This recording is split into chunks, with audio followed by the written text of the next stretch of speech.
The Sims 4 Enchanted by Nature should be a really popular pack concept. Fairies. These have been requested for so many years now, and they're finally in their own dedicated pack. Although it's not just fairies, there are non-supernatural additions here too, like living off the land and being one with nature and all that rubbish. So even if you don't like supernatural occults, this still contains a very popular pack concept. Yet Enchanted by Nature didn't really go down very well. Most reviews are mixed. I personally gave the gameplay a 5 out of 10, and most Sims content creators are not even playing with it on their social media spaces. Clearly there's something that's gone wrong, and I think it's important to look at why. Something that I mentioned in my review is that The Sims 4 Enchanted by Nature feels like a collection of features rather than a fun gameplay experience. And what I mean by that is, fundamentally, this is an expansion pack, so they have to try really hard to justify existing as an expansion pack. That's why we get a world with 3 neighborhoods, and let's be real, 2 of the neighborhoods you're not even going into, you're only living in and going into the fairy neighborhood. The other 2 parts of the world you're not even touching. So they're just kind of bloatware existing for no reason at all. And then the gameplay, it just comes with very random things like house plants. You can already put plants in your house in The Sims 4, but this time you can water them. I mean, they're no different to the decorative plants that you get in general. It's just you literally water them. It came with one of the most boring careers I think they've ever released, Apothecary, where your sim grinds up base game herbs and turns them into cures for ailments that your sims will get literally every 5 minutes in this pack. Another pointless feature that just feels really annoying and not fun. The truth is, players don't really want these features in the game. It's just something they added to say, hey, this is an expansion pack because we have this.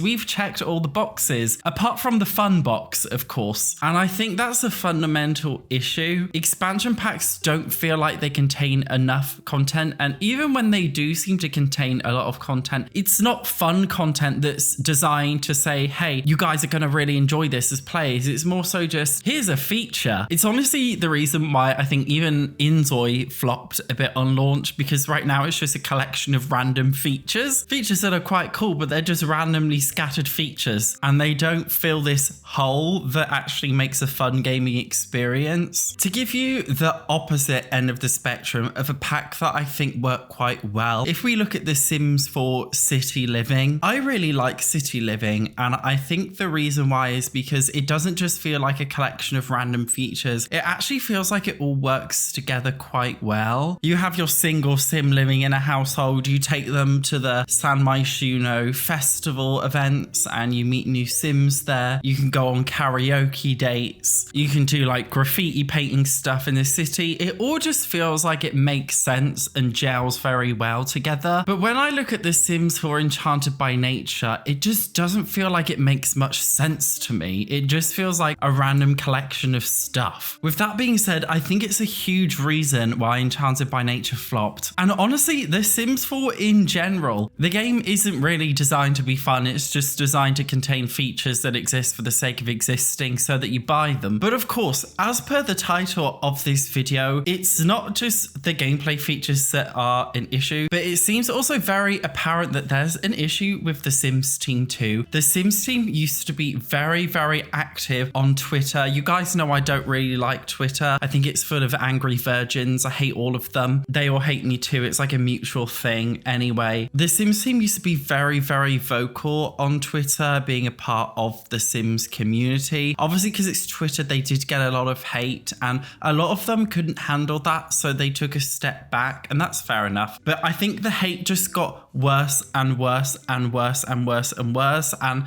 the Sims team, I think they just couldn't handle it. And I think that's why to this day, there's just absolutely no communications now really between the Sims team and the players. I'll be honest, I thought the whole Sim Guru thing was very strange from the offset. I thought it was a bit weird that just because you're a developer of a video game that you give yourself influencer status, calling yourself a Sim Guru. Because the thing about being an influencer influencer is you get a lot of nice things, you get a lot of nice comments, but you also get a lot of hate too. That's just what it is being an influencer. And one may argue they didn't sign up to be influencers, but they did when they called themselves Sim Guru. They were basically asking for the hate, which is what you do when you give yourself influencer status. It's not nice. I don't think hate is a good thing. I think it's a horrible thing. But if you put yourself on a pedestal on a social media platform, you're asking for it just like I asked for it. You guys know I'm not the most hated Sims YouTuber, but I think I was like last year or something. So like I know it all too well. I mean, I could regain my title if you wanted to have a bitch about me. I don't mind, because when you guys do, I normally gain like a jump, like a big boost in subscribers and views when you all write hate posts about me. So please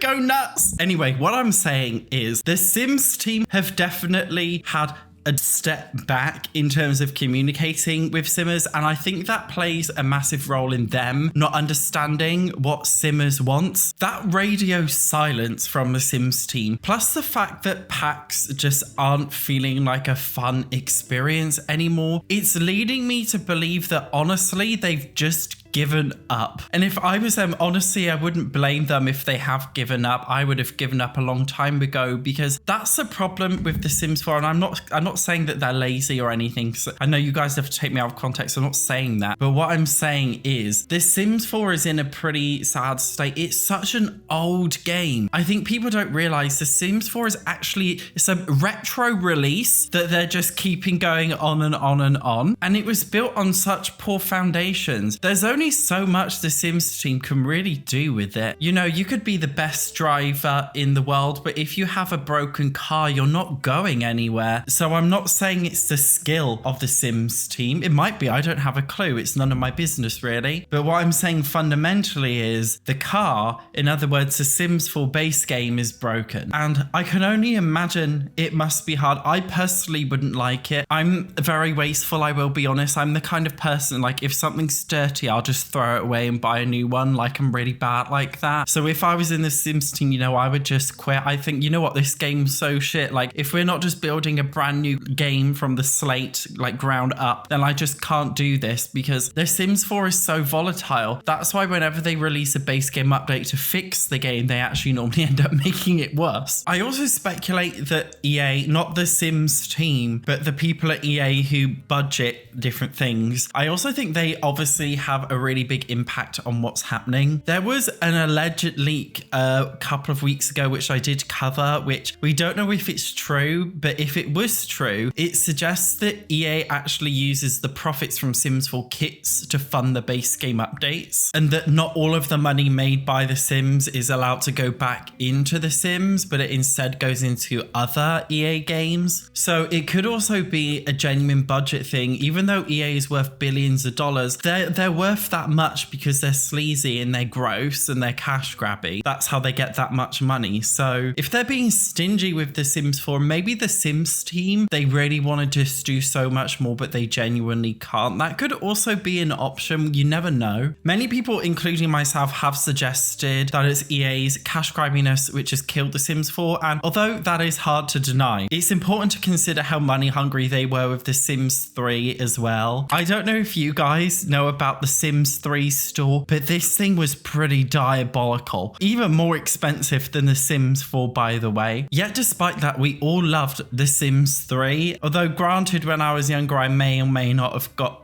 things from the Sims 3 store, but not from the Sims 3 store, if you get me. But regardless, the Sims 3 is more expensive. Even the expansion packs are more expensive than Sims 4 packs. Yet people didn't complain as much about the Sims 3's cash grabbiness because it was simply just a good game. Because when you put effort into a decent gaming experience that is designed to be a whole package that is fun for the player, then the player will actually enjoy it and appreciate it. The Sims 4 obviously hasn't done that. What the Sims 4 did is they took one expansion pack concept from The Sims 3 and turned it into 100 expansion pack concepts for The Sims 4. But in recent years, it seems like they've taken that a step further, because whereas before they would just take one pack and turn it into, you know, 100 packs in The Sims 4, now they're taking one Sims 4 pack and turning it into another Sims 4 pack. They are so strapped for ideas that they're basically just redoing ideas that have already been done. For Rent is basically just a glorified version of city living. One is about living in apartments. The other one is about living in apartments, but it's slightly different. Get to Work is about running your own business, and Businesses and Hobbies is about running your own business. Is just slightly different. And if we exclude fairies from Enchanted by Nature and just look at the other aspects of the pack, the main core aspects of the pack, which is being in nature, living off the land, isn't that what they did with cottage living? They even did that with, honestly, island living too, and even to an extent, eco lifestyle. So not only are the Sims team taking, you know, one Sims 3 pack and turning it into 5 Sims 4 packs by really stretching it out, we're now just duplicating Sims 4 packs and turning them into another Sims 4 pack, which means that they must be really fucking strapped for ideas. And I think it's why, honestly, Enchanted by Nature is a bit of a mess. I also think it's why Businesses and Hobbies didn't even come with brand new hobbies, despite being called a hobby pack. When you rinse a video game and players for what they're worth over and over and over again, it leads to the problem that we have in The Sims 4 now, where when brand new packs come out, however nice a concept seems, they always just end up flopping. And honestly, I think it's just gonna be like that now until The Sims 4 has a slow, painful death where Simmers are finally like, you know what, I am truly sick of this right now. Even in the upcoming bans pack, let's be honest, we know bans are coming. How on earth are they going to turn bans into a whole expansion pack? What on earth are they going to do? They're going to have to bloat that pack with a lot of shit in order to justify it. And this is what I mean. In every single expansion pack release over the last few years, I haven't thought, oh my God, this looks like a good amount of features. I've thought, how are they going to justify this being an EP? What are they going to include in it in order to justify the existence of this? And it's just a very sad way, I think, to look at a gaming experience. And I think it's very evident that the Sims team are also kind of looking at it in that way too, thinking, what features should we add in order to justify this existing as an EP?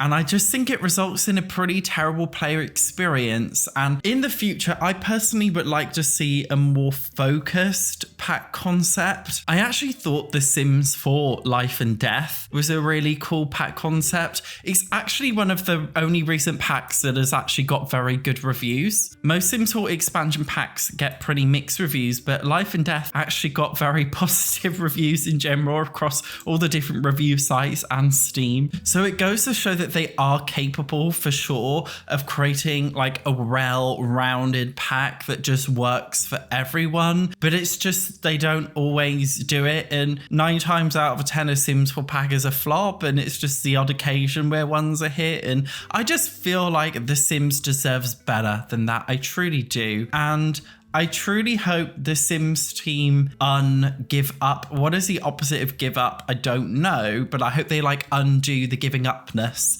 of The Sims 4. I think I just said Sims 2, because it's very evident that they've given up, perhaps not fully, but to an extent, which is why I think they're so radio silent and pack quality is diminished, and I hope it changes. I am going to link to my Sims 4 Enchanted by Nature Let's Play series if you haven't seen it yet. I'm also going to link to my review of Life and Death so you can see why I enjoyed that pack so much. Thank you very much for watching. I will see you in the next video.